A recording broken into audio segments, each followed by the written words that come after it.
ఆగండి. ఇప్పుడు నీకు ఎక్స్పీరియన్స్ అయింది కాబట్టి నేను దేవుడని తెలుసు. ఆడికి తెలుసు పసిపెట్టా. నేను చెప్తాను కదా. తుఫాన్లో పరిగెడతాడు.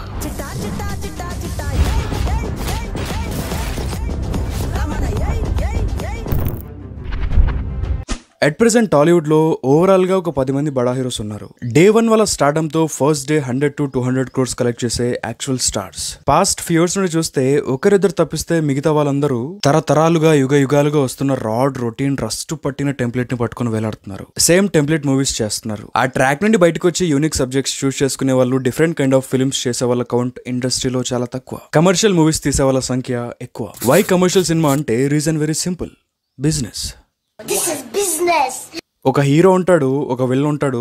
అవసరం లేకపోయినా ఒక హీరోయిన్ ఉంటది. ఫ్రేమ్ ఫుల్ గా కనిపించడం కోసం అవసరం ఉన్నా లేకున్నా కుప్పలు తెప్పలు క్యారెక్టర్ ఆర్టిస్టులు. ఒక టిపికల్ విలన్, 4 పాటలు 4 ఫైట్లు, చివరికి విలన్ ఫట్టు, థియేటర్ లో cinema hit. End of the day ఒక ప్రొడ్యూసర్ కి కావాల్సింది ఏంటంటే పెట్టింది వెనక్కొచ్చి ఎంతో కొంత లాభం జరిగి చేసిన సినిమాతో మంచి గుర్తింపు, మంచి పేరు వస్తే చాలు. That's it. హిట్ అయితే ఆల్ హ్యాపీస్. కానీ హిట్ అంటే ఎవరు పడితే వాళ్ళు హిట్ కొట్టలేరు. అది one and only Reed Richards బాలయ్యకి మాత్రమే పాసిబుల్. ఇప్పుడు తెలియని వాళ్ళు రీడ్ రిచర్డ్స్ ఎవరని గూగుల్ చేయకండి ప్లీజ్. మోస్ట్లీ రీసెంట్ టైమ్స్ లో బాలయ్య తప్ప ఇలాంటి సబ్జెక్ట్స్ ఎవరు చేసినా చంప చల్లు అనిపిస్తున్నారు ఆడియన్స్. ఓన్లీ కమర్షియల్ మూవీస్ లో different concepts and different presentation ఉంటేనే యాక్సెప్ట్ చేస్తున్నారు. అగైన్ వై కమర్షియల్ సినిమా అంటే కమర్షియల్ వాల్యూస్ ఉన్న సినిమాని కన్స్యూమ్ చేసే ఆడియన్స్ ఎక్కువ కాబట్టి డబ్బులు కూడా ఎక్కువ వస్తాయి, ఫుట్ ఫాల్ ఎక్కువ ఉంటది. కమర్షియల్ మూవీస్ కి ఒక కంప్లీట్ ఫ్యామిలీ మొత్తం థియేటర్కి వెళ్ళి చూసేలా ఉంటాయి. జనాలకు కమర్షియల్ సినిమా నచ్చాలే కానీ ఆ సినిమాలు వండర్స్ క్రియేట్ చేస్తాయి. రికార్డ్స్ తిరగబడిపోతాయి. లిటరల్లీ ఒక పర్ఫెక్ట్ కమర్షియల్ సినిమాకి అంత పవర్ ఉంటది. ఒక large set of people age తో సంబంధం లేకుండా చిన్న పెద్ద ముసలి ముతుక అందరు వెళ్ళి ఎంజాయ్ చేసే సినిమాని we can consider as commercial cinema. ఒక సాలిడ్ ఎగ్జాంపుల్ ఇవ్వాలంటే రంగస్థలం ఒక మంచి కమర్షియల్ సినిమా. రంగస్థలంలో అసలు ఎన్ని బ్రిలియంట్ థింగ్స్ ఉంటాయి. కల్చర్ ని బ్యూటిఫుల్ గా ప్రెజెంట్ చేయడం కానీ, క్యారెక్టర్ డిజైన్ అండ్ క్యారెక్టరేషన్స్ కానీ, ఈచ్ అండ్ ఎవ్రీ సాంగ్ దగ్గర నుండి సాలిడ్ బీజిఎంస్ వరకు అన్ని పర్ఫెక్ట్ గా ఉంటాయి. సుకుమార్ రైటింగ్ కూడా పీక్ ఉంటుంది సినిమాలో. Best hero character, best villain character and ఒక మంచి కాన్ఫ్లిక్ట్. ఒక ఆడియన్స్ కి కావాల్సినవన్నీ ఒక విందు భోజనంలో ఉంటాయి సినిమాలో. మనం జస్ట్ వెళ్ళి కూర్చొని ఆ విందుని ఆరగించుకొని రావటమే. Easy to feed. Complex story ఉండదు, కాంప్లెక్స్ క్యారెక్టర్స్ ఉండవు, కానీ క్రాఫ్ట్ మాత్రం అద్దరిపోద్ది. ఇక్కడ ఒక స్టోరీని డైరెక్టర్ ఎలా చెప్తే ఒక ప్రేక్షకుడికి నచ్చుతుంది అనే కన్విక్షన్ ఉండాలి. అప్పుడే ఒక సినిమా సక్సెస్ అవ్వడానికి ఎక్కువ ఛాన్స్ ఉంటుంది. Pushpa also one of the great example. This is commercial cinema and this is peak commercial cinema. So ఇన్ని అడ్వాంటేజెస్ ఉన్న కమర్షియల్ సినిమాను వదిలి మంచి మార్కెట్ అండ్ స్టార్డమ్ ఉన్న హీరోస్, యూనిక్ అటెంప్ట్స్, ఎక్స్పెరిమెంట్స్ చేయడం అంటే సాహసం అనే చెప్పాలి. బట్ ఒక స్టార్ ఉన్నాడు. కెరియర్ పీక్ స్టేజ్ లో ఉన్న ప్రతిసారి ఒక ఎక్స్పెరిమెంట్ మూవీ చేసిన రికార్డ్ ఆ స్టార్ కి మాత్రమే సొంతం. Action comedy, family drama, crime, cowboy, commercial, sci-fi romance, revenge, political, thriller, fantasy, ఏ ఒక్క జోనర్ వదలకుండా అన్ని జోనర్స్ లో ఎక్స్పెరిమెంట్స్ చేసిన వ్యక్తి. ఒక proper Hollywood cutout, milk boy. Age ని ఒక క్యాప్సూల్ లో లాక్ చేసి రాక్ చేస్తున్న వ్యక్తి. I'm talking about super star Mahesh Babu. So ఈ వీడియోలో మహేష్ బాబు గురించి, ఆయన చేసిన డిఫరెంట్ అటెంప్ట్స్, ఎక్స్పెరిమెంటల్ మూవీస్ గురించి డిస్కస్ చేసుకుందాం. Okay. So hi dude, welcome to cinema out.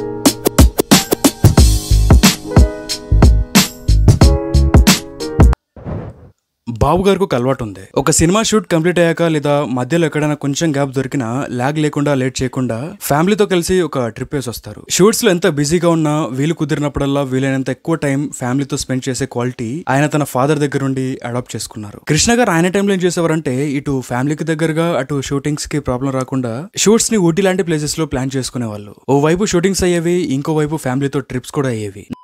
భారతదేశపు అతీప గేమ్ మరియు స్పోర్ట్స్ బెట్టింగ్ వెబ్సైట్ క్రికెక్స్ గురించి చెప్పబోతున్నాను. అర్థం చేసుకోండి. రిజిస్టర్ అవ్వండి. ర్యాపిడ్ 300 రూపీస్ బోనస్ ని పొందండి. Crickex is celebrating Dasara and Deepavali festivals. 2 million exciting prize pool లో లక్కీ డ్రా తో ఇంక్రెడిబుల్ గిఫ్ట్స్ ని పొందే అవకాశం. Legendary cricketer Dinesh Karthik Crickex కి బ్రాండ్ అంబాసిడర్. అకౌంట్ రిజిస్టర్ చేసుకుంటే జిల్లీ గేమ్స్ లో 50 స్పిన్స్ ని పొందొచ్చు. ప్రతి రిఫరల్ కి 300 పొందండి. Plus download the Crickex app now and iPhone 15 Pro ని పొందండి. ఈ రివార్డ్స్ ని మిస్ అవ్వకండి. అండ్ క్రికెక్స్ తో 50% అఫిలియేట్ ఇన్కమ్ ని సంపాదించవచ్చు. క్రికెక్స్ లో డిపాజిట్స్ అండ్ విత్డ్రాల్స్ చాలా ఎఫర్ట్లెస్ గా అవుతాయి. ఫోన్ పే, గూగుల్ పే తో enjoy the fast and secure transactions. Comments లో లింక్ త్రూ రిజిస్టర్ అవ్వండి and start enjoying all the excitement with క్రికెక్స్.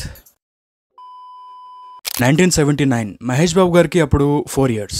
Dasari గారు డైరెక్ట్ చేస్తున్న నీడా అనే ఫిల్మ్ షూట్ కూడా ఊటీలోనే ప్లాన్ చేశారు. అప్పుడు దాసరి గారు బాబుని చూసి బాబు ఇస్ వెరీ క్యూట్, నీడాలో ఒక రోల్ ఇద్దామని ఒక చిన్న రోల్ ఇచ్చారు. And the rest is history. మీ అందరూ ప్రిన్స్ అంటారు.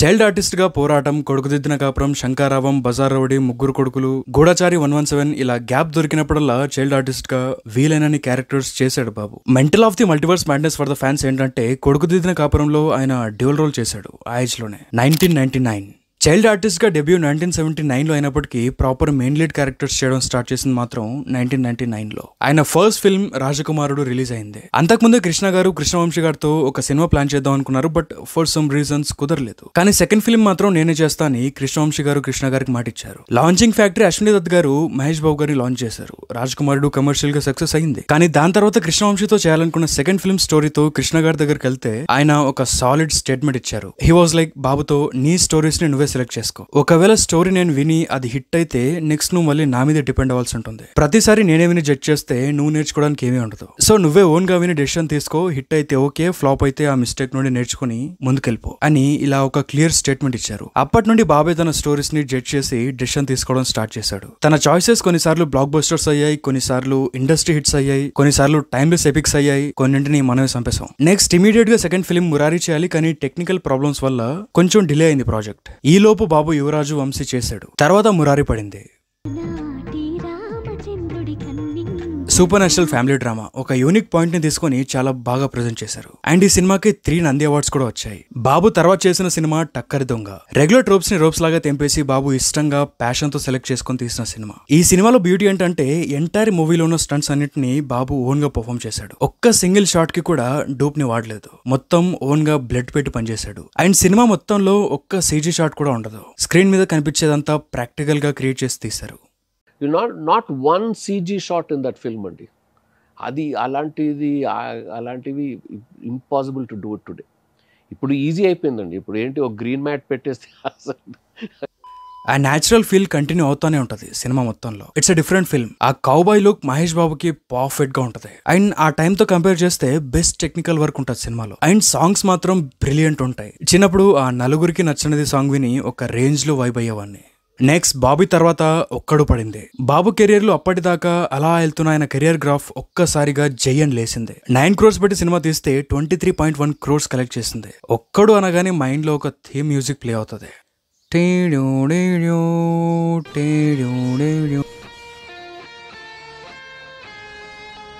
నాకు పియానో ఇస్తారా? ఒక్కడు లాంటి హ్యూజ్ బ్లాక్ బస్టర్ తర్వాత ఎవరైనా ఎలాంటి మూవీ చూస్ చేసుకుంటారు? ఇంకో కమర్షియల్ సినిమానో లేదా మాస్ మసాలా సినిమానో చూస్ చేసుకుంటారు. But Babu no. Babu build different. నిజం లాంటి ఛాలెంజింగ్ మూవీతో ఆడియన్స్ కి సై అన్నాడు, ఫ్యాన్స్ నై అన్నారు. ఒక్కడు లాంటి మాస్ జాతరని విట్నెస్ చేసిన ఫ్యాన్స్ బాబు నుండి ఇలాంటి సినిమా ఎక్స్పెక్ట్ చేసి ఉంటారు. కానీ నిజం సినిమా వైస్ చాలా యూనిక్ ఫిల్మ్. సినిమాలో గోపిచంద్ యాక్టింగ్ ఉంటుంది సార్. ఆ బ్లడ్ మీద పోసుకునే సీన్ చూసి నేను పోసుకునేవాడిని చిన్నప్పుడు. అంత ఇంపాక్ట్ఫుల్ గా ఉంటుంది ఆ role and his acting. Once in life time role అది. మళ్ళీ ఆయనకే సేమ్ రోల్ ఇచ్చి పర్ఫామ్ చేయమన్నా కూడా ఒరిజినల్లీ మ్యాచ్ చేయలేడు. అంత పీక్ లెవెల్లో ఉంటుంది తన పర్ఫార్మెన్స్. అండ్ ఈ సినిమాలో బాబు యాక్టింగ్ లో ఒక కొత్త అన్ఎక్స్ప్లోర్డ్ డైమెన్షన్ ని చూస్తాం. ఈ కైండ్ ఆఫ్ రోల్స్ యాక్సెప్ట్ చేయాలంటే రియల్లీ గట్స్ ఉండాలి. అండ్ చాలా మంది నిజం ఫ్లాప్ అనుకుంటారు, కానీ ఇది నిజం కాదు. నిజంగా హిట్ సినిమా. తేజ గారు ఒక ఇంటరాక్షన్ లో నిజం 6.5 crores లో తీస్తాం. ఆడియో రైట్స్ 2 crores అమ్మేసాం. And overall movie 26 crores business చేసింది. ఎండ్ ఆఫ్ ది డే ఒక 5 to 6 crores ప్రాఫిట్ వచ్చింది. నిజం was not a flop, it's a hit film అన్నారు. సో ఏదో ఒకటి కొత్తగా ఇవ్వాలి జనాలకి అని ఆకలి అప్పటి నుండి ఉంది బాబుకి. సరే, ఒక ఎక్స్పెరిమెంట్ అయిపోయింది. నిజం తర్వాత మళ్ళీ రొటీన్ ట్రాక్ ఎక్కేసి ఉంటాడు అనుకుంటే నో. నిజం తర్వాత ఎస్జే సూర్యతో కలిసి science fiction romantic comedy Nani చేశాడు. అగైన్ ఇది కూడా ఒక ఎక్స్పెరిమెంటే. దెన్ అర్జున్ తర్వాత అతడు పడింది. బాబుకి పర్ఫెక్ట్ ఫిల్మ్.